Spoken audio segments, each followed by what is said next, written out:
We're going to talk with another Halloween haunter who has been doing this for decades.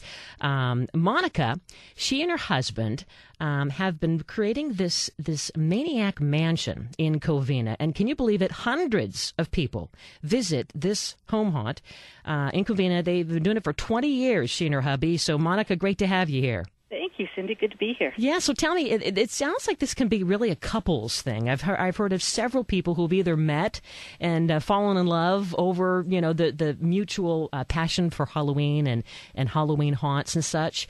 Or is it something that after you met your guy, then you get, hey, let's do this? I think it's helpful if both people in the couple are into it. Mm-hmm. You get all kinds of couples, those who are both into it, those who drag each other into it. Then there's the one where one is into it and the other wants nothing to do with it. But I think it's a lot healthier. It's certainly helpful if you both engage in the madness at the same time. Madness. So the couple that haunts together stays together.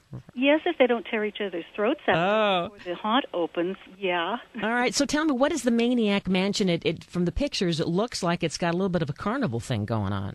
The Maniac Mansion has changed over the years. For the first 15 years, we changed it every year. But when we went high-tech, so much work was involved and so much money invested in the building that the theme stays the same from year to year now until we get the energy to change it. It is a carnival, a haunted carnival. Mm-hmm. Now, that doesn't sound scary to me, but I guess in kind of a creepy way it can be, huh? I think, different people are different. Mm-hmm. We have children and teens who won't even come up the walkway. Oh, really? The front yard we try to keep, in my opinion, it's Disney-esque. There's a lot of animation and figures to look at. Then you can go through a dark maze in the garage, which might be a little bit more intimidating to some people. And then it exits through a spinning tunnel that disorients the brain and causes you to lose your balance. And that always delights the boys. And that's the Vertigo Alley, huh? Vertigo Alley. Uh-huh. Well, I guess I can kind of imagine how Disney characters in a certain way could be almost dark and scary. I saw on Facebook a picture of some vintage Disney costumes and masks, and they kind of had, how puppets and dolls sometimes in scary movies can take on that, really clowns. They can take on this. Sure. Yeah, so I guess I'm with you there. We try to stay family friendly because we're in a neighborhood and we want them to be happy that we're here. Mm-hmm. We want people to come back year after year. So we try to make it so that there's enough to interest the adults and yet not terrify the children. Every haunter has a different agenda, and some people really go for the scare haunt and the blood and the gore. And we try to keep it a little bit more general, a little bit more witty and entertaining. Mm-hmm. And so what is involved? I mean, how much time commitment? You and your husband, just the two of you doing this, and when do you begin? And Tom and I started this many years ago with just a few skeletons in the front yard. And then about 6 years ago, we took on a partner in the form of our old friend Mitch Friedman. And the three of us started moving towards larger and larger things. Then we got into hard wall construction, plywood buildings, animation, animatronics. And we've roped in various other specialists when we've needed them. It's pretty much the three of us. It's a year-round endeavor in terms of planning and building large items, and then we start actually putting this up the last weekend of August. Oh, wow. Yeah, it's an effort, especially when people are working. Uh-huh. And everyone says, well, you have 2 months to get ready for Halloween, when in reality you have 8 days on the weekends. Yeah. And you've got a little city to build and a vortex to build and a garage maze to build and all the decoration that goes into it. You sound pretty relaxed. I mean, Halloween is just next weekend, but you're okay. If you don't develop some kind of a philosophy to handle it, it's no fun anymore. Yeah, I mean, it is, after all. It's supposed to be a holiday, right? Right. We're supposed to, it's hard work, but we want to have fun with it. And if we aren't having fun, then we need to plan more and we need to start earlier so we can have fun too. So how did everyone hear about this? I mean, hundreds of people. Where are they coming from? That's a funny thing because we live on a tiny cul-de-sac with only 6 houses up in the hills. That's not easy to find. And when we moved into this house, we had about 8 trick-or-treaters. But over the years, just as a result of doing Maniac Mansion, one child tells another, Really? school tells another. And then when we got really big a few years ago, the kids started texting each other. Oh, yeah. Now with Twitter and Facebook, oh, my gosh, right? They stand out in the middle of the cul-de-sac, and you can see them calling each other and going, "You've got to get over here." Uh-huh. So, yes, it's grown to hundreds of people, lines around the block. You've got your own little marketing team. I wish I did. And then is this all in the front yard, or give us a sense of how it looks as we approach your property? The front yard is, the yard is wide. It's quite wide.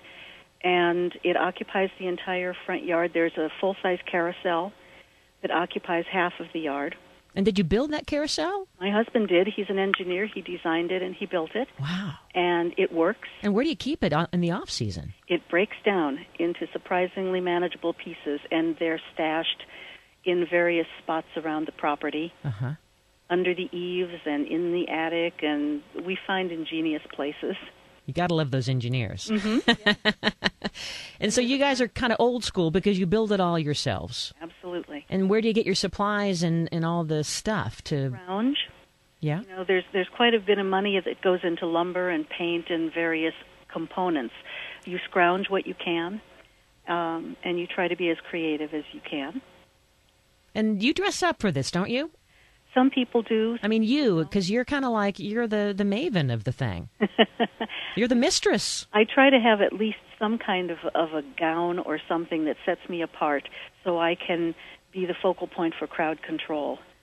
And we have had in the past a couple of actors running around working the crowd, giving them somebody to interact with, and they're dressed in costume. So on a scale of 1 to 10, 10 just being like, oh my gosh, I think I'm going to pass out, and 1 being, oh, that wasn't very scary. Where would you rank your Halloween haunt? I have been told by some people, you should have put up signs, this is not appropriate for children under 6, and they were upset about that. And yet we've had teenage boys who were terrified and had to be carried through it, and other people just enjoy.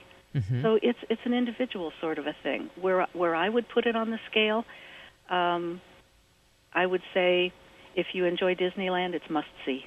Oh, good. And you said you have animation. Lots of animation. I think we have 36 animated props. Wow. And the engineer did that too, your husband.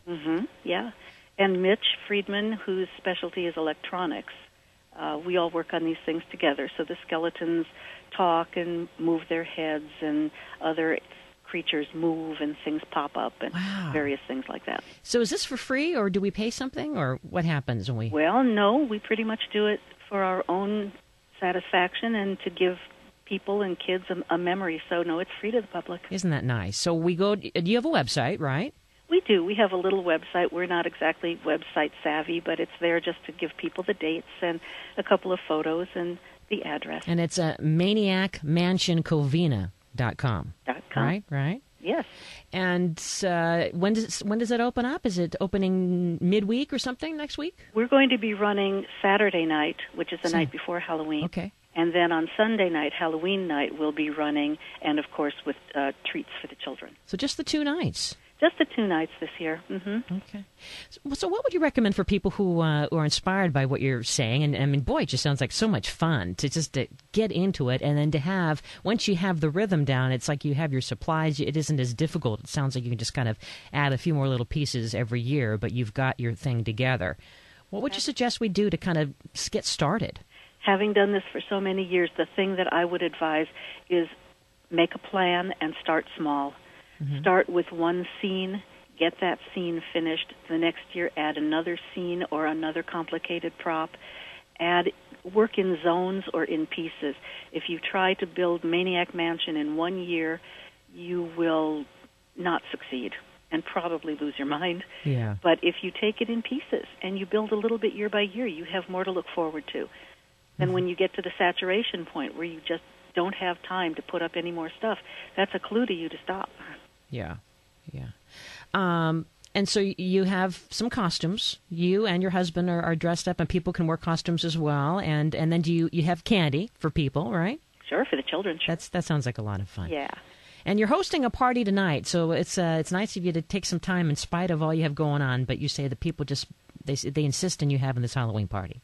This is the 19th year. That all of this started out as a party for our friends where we decorated the inside of the house. And so we've continued that now for 19 years. It was only after the party started that we moved outdoors and began to think it would be nice to do a little something for the neighborhood. So yes, there should be a horde descending here in about 4 hours. So we're getting ready right now. Very fun.